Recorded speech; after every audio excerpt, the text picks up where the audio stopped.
Loud out here and I'm running out of battery life, but this is a Huey Helicopter.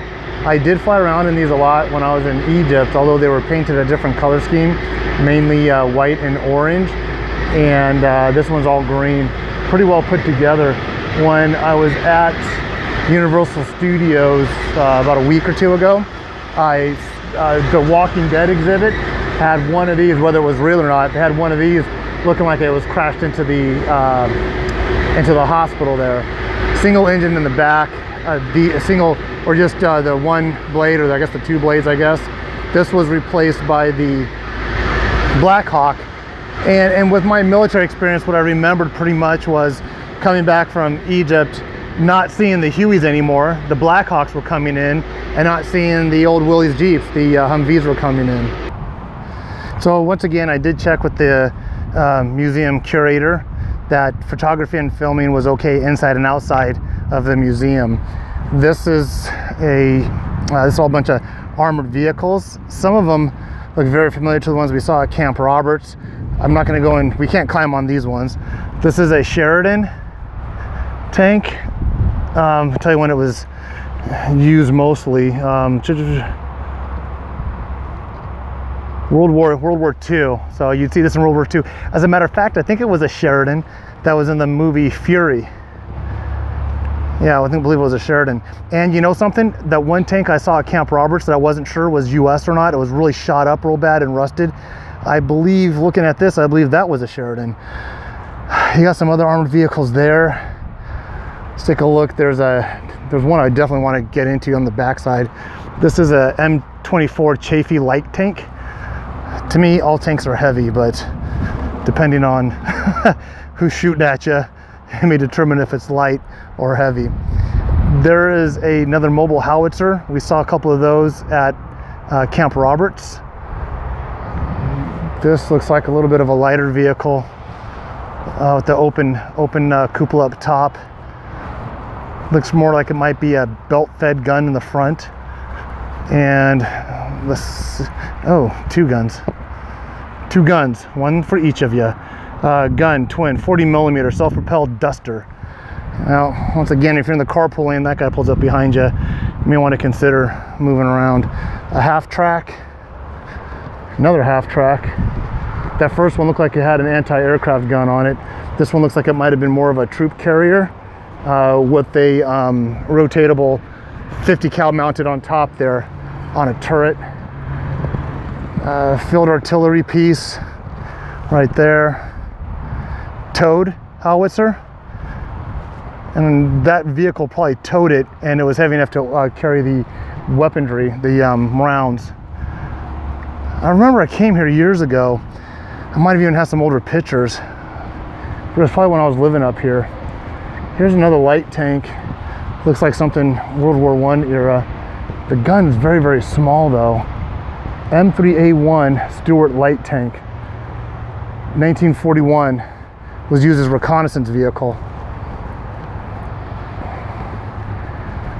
Oh, I'm gonna have to walk back to the opening. There's some off in the distance. I'm gonna point one out real close. I'm gonna try to keep this video down to 15 minutes.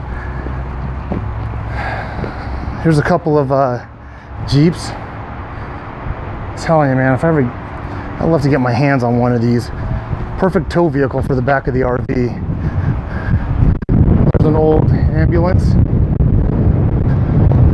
Looks like something off of MASH. I think these are called Gamma Goats. I wish there was a sign on it.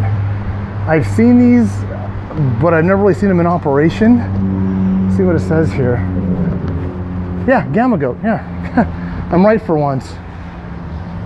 Yeah, truck cargo, a Gamma Goat. Those were being used up here when I first came here in '88, but I never used them. That looks like one jacked up Humvee right there.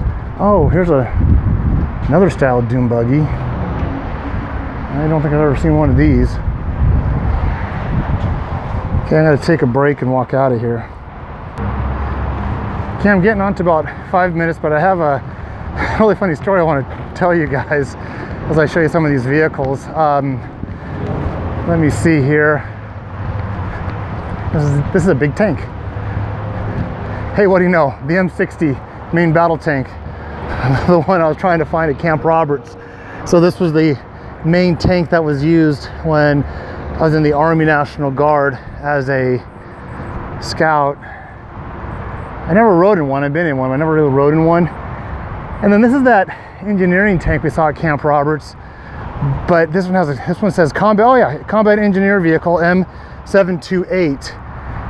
This is the one I believe I climbed inside of while I was at Camp Roberts, and it was really, really hot inside, so didn't want to spend too much time in it. Here's I'm not going to guess on this one. I really don't know. I believe, and this one here might be a lav. I think this is a lav. It might be wrong. Now here's the one I've been looking for the last couple of days. This is a 113 armored personnel carrier. Looks like it's about put together. It has that trim vane in front. That's actually in a down position. We used to put it in a canted position when we used to ford rivers. It would keep us from counterbalancing or tipping over to the side. It's called a trim vane. So if we went through any kind of depth of water, when it's in the carry position, it's closed up front. I sat here in this area as the driver. I really hope you guys are picking this up. I sat here as the driver. The TC or troop commander sat in that one right there. And then we didn't have, if you were a motor vehicle, the 4-deuce motor would be right in there in that compartment. Or if you were a hammerhead, you would have the rocket launcher mounted up there. But if you were just a 50 cals would mount right there, so the TC would run the 50 cal, and then that would remain closed. That hatch up there would remain closed. And then this hatch here can either, I have pictures of me sitting back there taking a break. So you can either go in and out of this vehicle in this crew hatch right there as individuals, it slides open, or that back whole hatch will drop down in a down position so we can load the vehicle. But the funny thing I was just going to say was, when I was in the Army Guard, there was a guy that when I was showing you guys the MREs and the CRAS inside the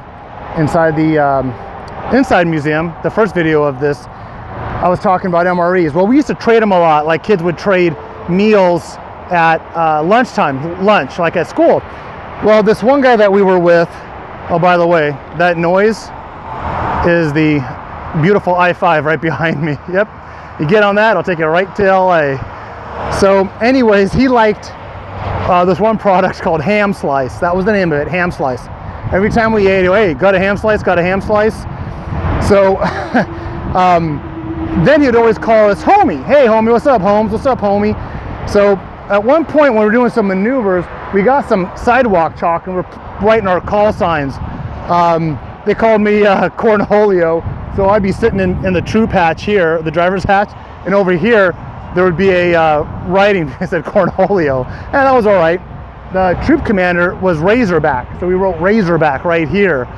Well, he was the aerial observer. We didn't have any weapons in the back, but he sat up here. He liked to stick his head out and right around, so he saw 3 heads popped out: the driver, the troop commander, and our aerial observer. Aerial observer was just something to do, looking for any aircraft that might be coming after us, but it wasn't really necessary, but he had to be that.